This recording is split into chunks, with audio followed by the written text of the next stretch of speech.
We already know that focus is the keys to the kingdom, right? Everybody talks about it. So they say you want to become the master of anything, focus, right? That's like the basic level. Now let's just examine that whole concept of focus. What does it really mean? Focusing on what exactly, right? Some people might think you should focus on what you're doing. You know what I mean? Focus on the here and now in the moment, right? Or is focus about focusing on the vision, the goal? That's what you're focusing on, right? Don't get it twisted, right? You're not focusing on like the tiny minutia. You're reverse engineering the vision. And when you achieve it, that's mastery.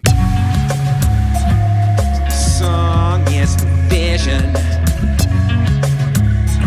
So move in faith. So with music, you need to have a vision of what you want to sound like. And of course, there's many levels of that. Some people want to sound exactly like other people, you know? Other people want to just go straight to the composition, right? That's a duality of music. Now, I'm going to advocate for going straight to the composition if we're trying to achieve mastery as fast as possible. Because once you start comparing yourself to other people and trying to master their thing, you inadvertently put yourself in line to be compared with them, which means you'll never be the master because you'll never be better than them. But on the same token over here, if you master your own paradigm, you'll be the best person at it in like 6 months, theoretically, right? You know what I mean? Like hack the matrix with me. So then it becomes a problem of, well, how do I source enough material to work on if I'm trying to master my own paradigm, right? And this is where we get into systematic composition, right? And we get into the systems for creation, right? And what we do is we take a system, right? This system that I've discovered and been talking about, you guys know the system for creation, built upon the phenomenon that I discovered from transcribing over 100 Meshuggah riffs, right? This beat cycle concept. That parallels to a phenomenon in Indian music that we will talk about in the podcast with Antoine Pellegrin. These systems are designed to just get you playing, right? So if you have a vision of what you want to sound like, right? You like combine stuff from people that you like, right? Then you can use the system for creation to just plug in those elements and you're going to come up with fat riffs every time, right? That's what we're going to do in the video. I'm going to show you a 31 beat cycle seed concept, right? That's all I've got, 31. Why do I like 31? Why is that helping me to accomplish my goal of mastery as a musician? Well, 31 is a classic, interesting number because it gets to be displaced on every 16th note because the 31 beat cycle will happen 4 times as a full cycle and then there will be a 1 beat truncation, right? So that's like, okay, like if you've been watching, you're like, what did you just say? Like, I've already done the math. I know the pieces fit, kid. Now all I gotta do is just get into the matrix and plug in the notes and watch that syncopation get displaced by 1/16th note every cycle turnaround. 4 full cycles, 1 truncation. Technically 5, it's a 5 cycler, right? Because the truncation counts as a cycle. It's just like an anomaly cycle. So sometimes that anomaly is like 1 beat. It's like, what? It's just so good, right? So in the context of mastering my instrument, I'm practicing rhythm, right? I'm focusing on rhythmic invincibility, dude, right? This is part of that. I very much am trying to get deeper inside like each individual place between beats, right? And so 31 is like, it's like a practice thing, right? Like, oh, I'm gonna practice this. But watch this riff, you know, just for the purpose of practicing, it's gonna blow up into a whole paradigm phenomenon, ultimate banger, iconography levels. Because I'm gonna use all the classic techniques, right? I'm gonna use symmetrical melody. And then once I have that symmetrical melody, I'm gonna write another riff underneath it, right? It's like, yo, like connect it all, right? Stitch it together. So from reverse engineering that vision of mastery, it's like, okay, I know I'm gonna be like shredding like on those 3s and 2s, right? Working on that Adam Jones technique, that thing that I'm doing where I took that Adam Jones idea, now I'm just blowing it up into an entirely new paradigm. That's kind of what I'm talking about with the whole mastery thing, dude. Turn it into the rodeo white knuckler. That's what it straight up is, dude. The bull riding white knuckler. That's what those riffs are gonna sound like, man. It's gonna be like the cycle of carnivals, dude. You'll see. So we're going to create a practice module using the system for creation, and we're going to target a few things. So this is how you can apply this to your own musical mastery. So first I'm going to target rhythm, okay, broad, but it is the fundamental keys to the kingdom, right? So how exactly am I going to target rhythm? Well, we talked about the 31 beat cycle. So no matter what I compose in this riff, all of it is going to help me to master a very fundamental principle of rhythm, which I've referred to before, called aspecting, right? Aspecting is when something moves incrementally out of phase, incremental displacement. Very fundamental principle of music that people aren't really examining enough, because when you really get down to it and you're talking about mastery, that's like almost the first most important thing you need to check out, because you need to understand how phrasing is morphing through displacement. When you see all the possibilities of phrasing, well, that's really where your compositional awareness opens up and skyrockets. So then it's like, okay, that means that I literally don't even have to try, because I already know that everything I write is going to serve the ultimate purpose of my musical mastery. So first thing we'll do is we'll just divide up that 31, right? Like deja vu over here, probably, right? So how are we going to do a 31? Probably 11, 11, 9. Basic stuff. What are we going to do? 11. Let's do 6. So it's going to be 3, 3. And then we'll do 5 like that. But we'll do the 5 as a 2 and a 3. So you see how that's 11, right? We've got 2 3s that equals 6. And then we've got a 2 and a 3 that equals 5 for a grand total of 11, right? So what we're going to do here is we'll take that 11. We'll just go ahead and copy and paste it like that. And now we have a 9, so let's get the 9 going. So the 9 is a 3 and 3 2s right there, and see how that's 31. See how it's just one subdivision before the downbeat? Well, you're gonna pay for that over 4 cycles in the best way possible, right? Because now all I gotta do is I know, because I've done the math, 1, 2, 3, 4, 1 beat. Truncation, dude. What?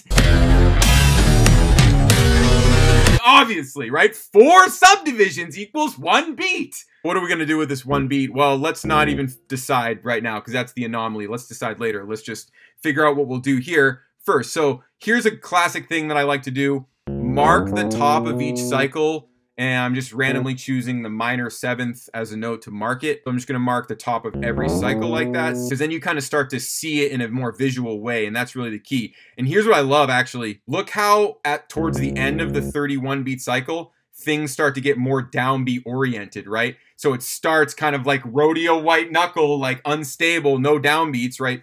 Only a downbeat on the top, no downbeat here, no downbeat here, and then you start to see some really powerful downbeats hit towards the end of the phrase. That's going to build free momentum, right? And that's all just a side hustle of the real goal, which is rhythmic mastery, right? So we're not even judging this compositionally at this point. So now what we're going to do is fill in this cycle, right? And I know whatever I fill in this cycle here, I'm going to just repeat that, right?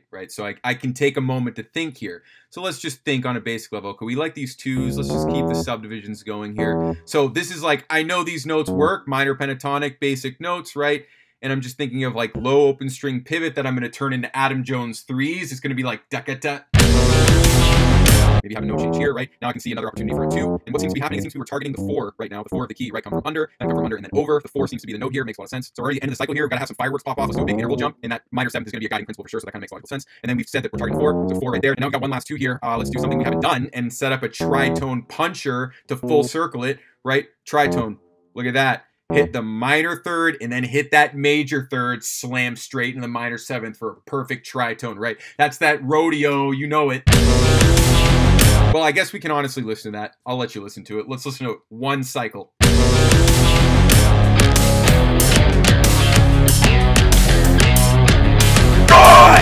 So like I said, just copy and paste that into each cycle filler, right? So that's the cycle filler. You can feel that thing displaced against all 4 16th notes, right? So here we go, almost done. And here we are at the final cycle. Here we go, and there's a truncation. Okay, we gotta deal with it now. Let's finally deal with it. Okay, what do we got going on? So it's pretty obvious to me that this minor 7th has always been wanting to resolve to the root up an octave. So the first note I'm gonna do here, I'm gonna do that. Finally, you get to go to the root. But that's not the end of the story. Let's do something like Korn might do or something, right? You go from the high root down to the flat 9, classic big festival riff lick, right? And from that flat 2 of the key, go up to the minor 3rd, right? And then probably finish it on the low D flat, right? Right? We always know we got to do our symmetrical melody, right? We got to complete all our homework so we have all the information we need. So what could that be? Don't overthink it. All we know is the 4th of the key. There it is. And let's just kind of find notes that fit. Seems like it would be nice to go to the major third right there because we get some nice, look at that, we got a major third against the root. That's going to sound like pretty uplifting, right? But it sets up to go to the minor third later. Always that major third, minor third contrasting vibes going on. Hit off the root. You know the root's always going to work in this key, right? There we hit up the minor third. Then what happens? Probably go back to the fourth at the top of a symmetrical phrase, right? Does that harmonically fit? It certainly does. Let's keep going up, I would say, right? Instead of, go backwards, go forwards, right? And then how's this thing going to freaking end? Now we're at the fifth. I think what's actually happening is we're trying to come to the end of the phrase here. Kind of think of something cadential, where the phrasing changes, right? Phrasing change there. That'll be too good. Let's listen to that. Let's listen to that, right?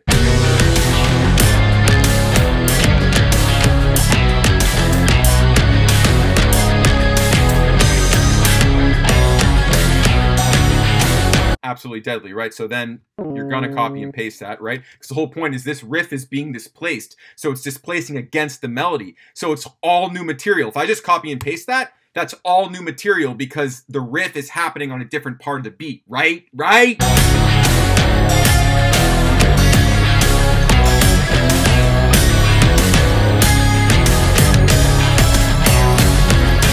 Okay, so now what we're gonna do, final level, right? Final level of homework. I'm just gonna copy and paste that symmetrical melody, and I'm gonna write another riff based off the symmetrical melody. Plenty of material to work on in order to reverse engineer my vision of mastery. So this one, you don't have to overthink it. All that matters is that you literally just make sure it works with this melody, right? The melody is gonna be the stitching glue. I'm not even gonna do another 31 beat cycle. I'm gonna do something a little easier on myself, honestly, because that riff alone is gonna be a project to learn. And all I have to do is just respect the melody, right? So if the first note of the melody is the fourth of the key, just respect it in the riff. That's all. So for example, which notes are harmonious with the fourth? Well, the major sixth of the key is the major third of the fourth, right?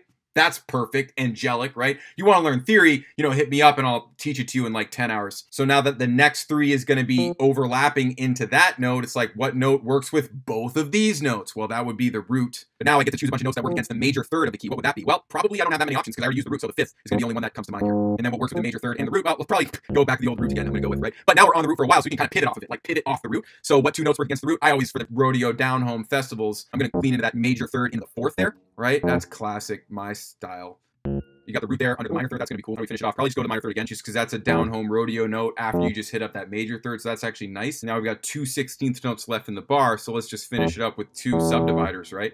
And I want to land on that root because I know that the next riff is probably going to start the same way this one did, right? Because look at the melody note, we've returned to the fourth of the key, right? So that's in line with repeating what's over here, right? So good chance we're going to repeat that exact thing there, and then there's going to be some kind of variation here. Yeah, I can already see, I see a better opportunity than this. So I'm going to go some deep levels here because I'm going to go to the flat 6 here. Now, this is a multi-layered interesting choice. If you watch my videos, you already know the flat 6. That's its own thing, but there's another woven layer here. It's the flat 6 against the 5th of the key. What does that interval create? A major 7th, okay? That is going to be freaking beautiful. Idiosyncratic to move in faith to the promise of our actualized vision. And that's what happens though when you're reverse engineering a melody, right? It's like, oh, great. Here's the thing, once again, coming to the end of the phrase here, I have a chance to actually like do a fundamental variation. I think I'm gonna take advantage of it where I'm not gonna go any more 3s. I'm gonna start going to some 2s now because I want to line up with that cadence right there, right? We could just steal from old material. This is probably a good idea. That's a classic little vibe right there. And now the thing is, how do I want to line up here? So I got to kind of set up that shot. I can do that off the root because I already know. See, I saw this a mile away. I want to land on the flat 7th of the key because that's a beautiful another angelic interval, right? We got the flat 7th of the key against the major 2nd of the key, creating another major 3rd beautiful interval. And then also now is a counterpoint opportunity, right? Melody goes up, riff goes down. Bach, Coltrane 101. What choices do I even have? Not very many. I'm just going to go to the 5th. That's perfect, right? So that creates a beautiful interval as well. G sharp against E. And honestly, that's going to be sick. Let's listen to just that alone. See what I mean, dude? Dynamite is gold. All right, so we got to finish this thing. We're back on the root. Let's just go pentatonic. It's always the default choice. As fast as we can, obviously, so we'll turn it back into 3s. Oh, we got 2 left. Okay, got to do something. Get to the root earlier, and then do a lick for the ending cadence, right? Just something simple, like a 3, right? Just a 3 subdivider, octave. So I got to get right in the way there with that melody. But that's going to be really good, right? Actually, let's listen to that. That's going to be such golden dynamite.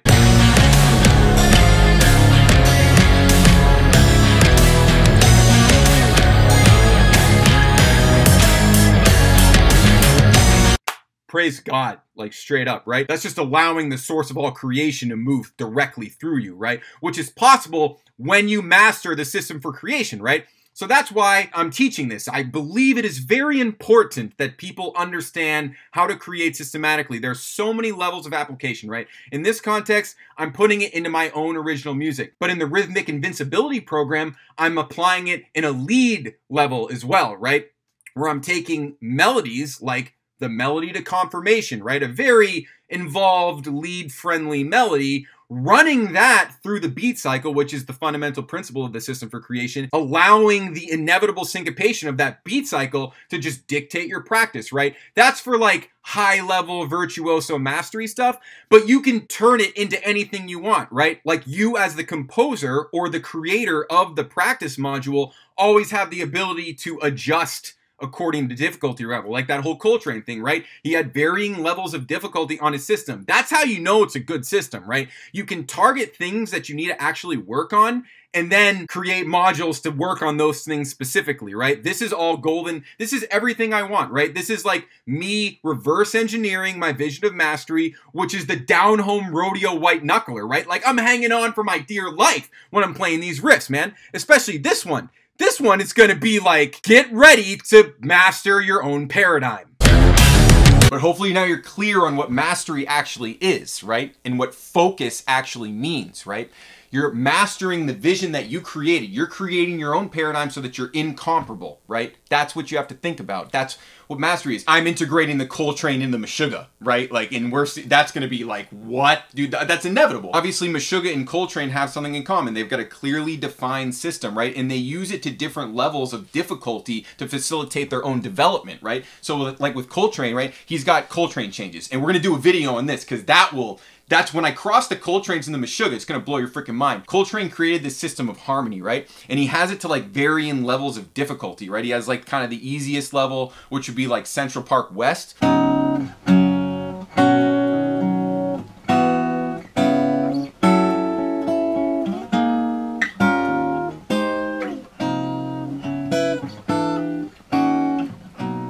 Coltrane changes moving very slowly so you can finally like have a chance to breathe. And then Giant Steps is a little harder.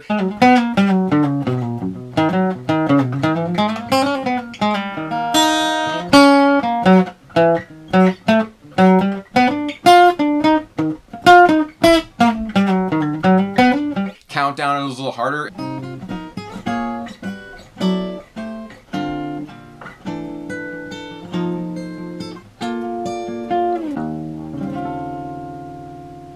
And then the like hardest sequence would be like Satellite or something like that.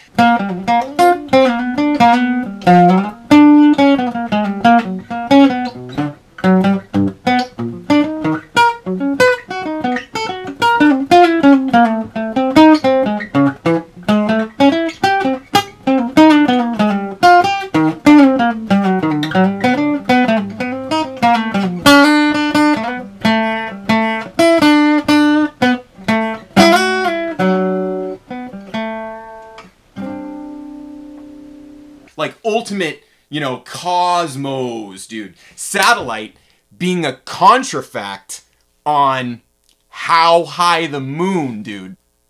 Satellite, dude. Star Wars, Coltrane. The Death Star is the moon. And you can target like specific things about your playing to improve upon when you have a system to run that through, right? So I teach the systems for creation, which work beautifully on that guitar riffing level. But if you're in the school and you've been using my Rhythmic Invincibility courses, you see when I run that through bebop tunes, run that through Giant Steps, run that through Countdown, run that through Confirmation, dude. Yeah, I did that. It's in the school. Like, go check it out right now. Oh, good. Thanks for taking the time to come to my school. As you can see, it's completely popping off here, right? So not to mention I've been releasing the Rhythmic Invincibility modules, right? So you come over here to the classroom, you get to see all of that. Not just the Rhythmic Invincibility modules, but also the weekly bangers, like all that's here, right? So let's just see, oh, what's this weekly banger all about? Let's listen. Acronym accident becomes the magic of the hat we've invested in. The fact is we've acted in tactical, syncretic, analogous to the practice of basking in blue-collar craftsman, mentality assassin,